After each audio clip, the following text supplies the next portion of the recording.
So, guys, Arsenal 2, Nottingham Forest 1, match day 1 of the Premier League season. Arsenal kick it off with 3 points. And we're joined by my man, Wire Football. Uh, Dennis, bro, thoughts on the 3 points? For me, towards the end, I was really nervous, especially when ref put on 7 minutes of injury time. But in the end, we got the job done, man. So, what's your thoughts on the game in general, mate? You said it perfectly. Job done. It's 3 points, man. Like, we could talk about how it got nervous towards the end. It did. It got too nervous. You shouldn't get this nervous at home against Forest, the team that you should be winning routinely. The worst away record out of any Premier League team last season. But 3 points is exactly what the doctor ordered. And I think there was enough signs in the game where we actually played a really good game. I think especially when we lost the football, we chased it down like hungry sharks. I feel like that's very similar to what Pep Guardiola did at Barcelona in 2008-2012 era, where it was like a 5-second or 3-second rule. As soon as you lose the ball, win it back quickly. And we did that. And a lot of our chances actually came from winning the ball back quickly and then using it on the counter attack. So that really impressed me. I think there was enough signs in this game that despite only winning 2-1, it was a confident victory for sure. What's your thoughts on that lineup, obviously? For me, it's very, very strange in my opinion. I saw Partey right back. He sort of changed it from the Community Shield. I'm like, that defence that we had in Community Shield, for me, was fine with bullied players like Haaland, kept them quiet, Alvarez. And he changed it all around. Partey was playing right back, inverting into the midfield. No Gabriel, he's on the bench. What's your thoughts on the lineup in general, mate? Well, apparently Gabriel was injured or something. I'm not sure. That was a talks yesterday and stuff. Today it seemed like it wasn't. It was tactical. Arteta does seem to overthink a little bit. He's got that Pep gene in him, where he does want to overthink and experiment a lot. Me personally, I prefer the balance of having Partey, Rice, and Odegaard in midfield. I don't think Havertz had a terrible game. I think Havertz actually had a decent game, but he was just a little bit stiff. Like when he got the ball, he wasn't quick enough with it. A bit slow. When Odegaard gets the football, for example, and fair enough, he's only been in the team for a few weeks now, Havertz, but when Odegaard gets the ball, he's a smart footballer. He knows what he does with the ball before he gets it. He's ready to shift onto his right foot, left foot, pass it left, right to Saka, or go forward with it. Whereas when Havertz gets the football, it seems like he's still calculating what to do. Everything's a bit slow with him. And it will take time. It will take time to seamlessly fit into this Arsenal team. But the problem is, we're trying to win the league right now. We haven't got time for people to fit in, really. We're in like win now mode. Because look, this could have been a banana peel game. If Forest get a corner towards the end of the game and make it 2-2, then you drop points. And it really shouldn't have got to that stage because we were comfortable in this game. But yeah. I think balance-wise, I think playing a more balanced midfield, Partey, Rice, and Odegaard, to answer your question, I would prefer that personally.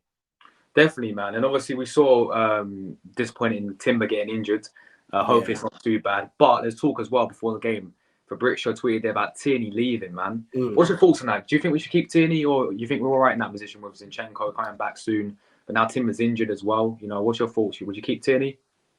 Well, starting with the Timber one, look, he's injured. Obviously, it's sad to see. I think he was fantastic in the Community Shield, and he was good in 45 minutes today. But we built an anti-fragile, resistant team now, and we should be able to deal with injuries. That's the whole point of having a squad now. We're brought in players like Timber, etc. If one gets injured, one should come in. Zinchenko's coming back soon. Now, the Tierney thing for me is I would sell him.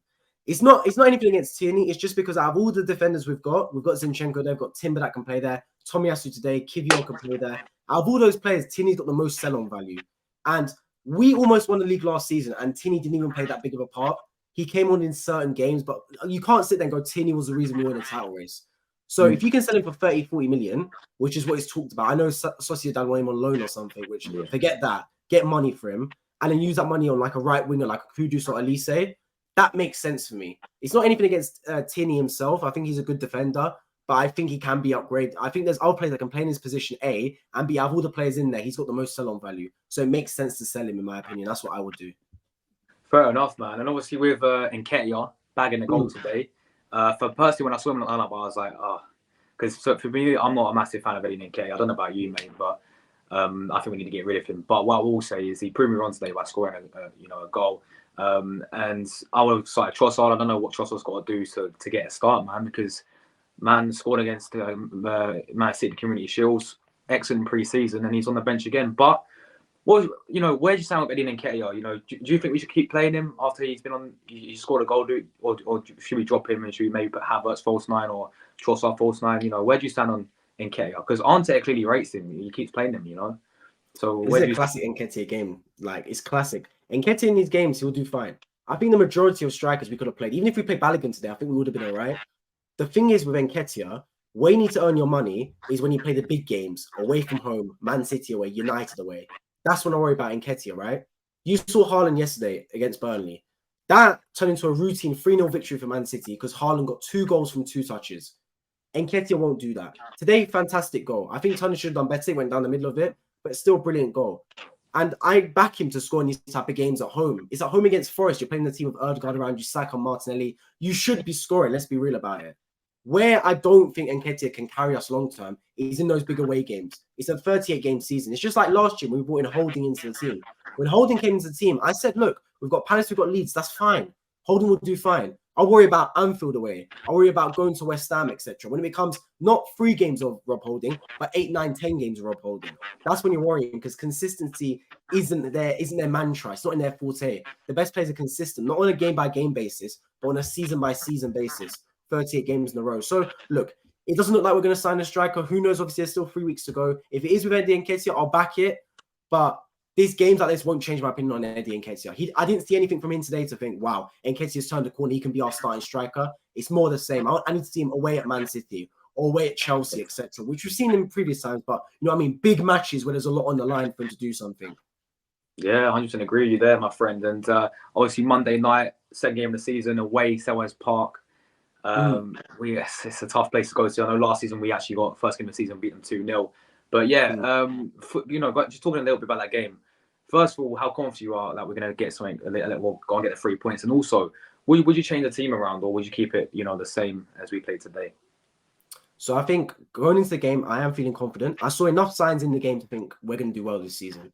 Like I said before, the winning the ball back quickly when we lost it was really good. I think we ended the game with 79% possession. We were camped in their half. We had control of the game. We had dictation of possession. So that was really, really good.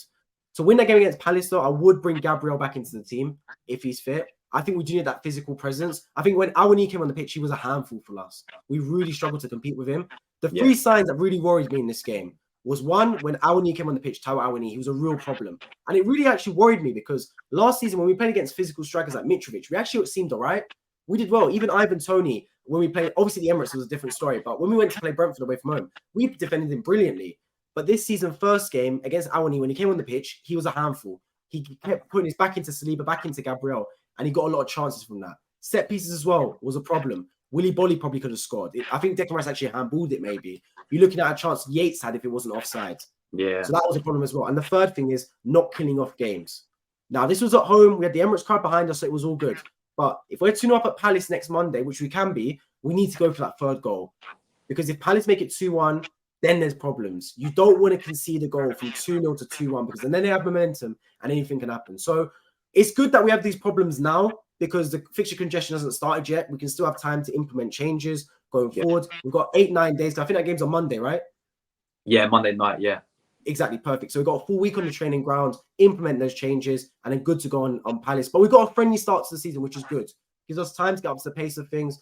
And then obviously the big games is going to matter, the games against Man City, right? Because we did so well the majority of the season last year, but we got 0 out of 6 points against Man City. If we want to win the league, we have to beat Man City. Even if we don't beat them away, but at least beat them at home. Because we didn't deserve to win the league last season, having lost to Man City 7-2 on aggregate. How can you say we deserve to win the league? We were by far the second best team in the league because we could not beat Man City home or away. So this season, I'm looking at the Man City games in particular. We play Man City at home in October. We need to lay down a marker and beat them. And not just beat them in the FA Cup or Carabao or Community Shield, etc. Beat them in the league. And if we do that, we're well on our way, in my opinion. But yeah, it starts obviously against Palace on Monday. I think we'll do well, hopefully. Bring a bit more balance. Bring Partey into midfield. Bring Gabriel into the team. And I think we're good. 100%, man. So yeah, guys, that is that. Arsenal get the first win of the season. Make sure you give us up to Wire Football, smashing it right now. You hit 4K, haven't you, the other day? So yeah. Road to 5K for him, people. And yes, we're out of here, people. Leave your thoughts down below. Smash the like button, subscribe channel if you are new. And we're out of here. Come on, the Gunners.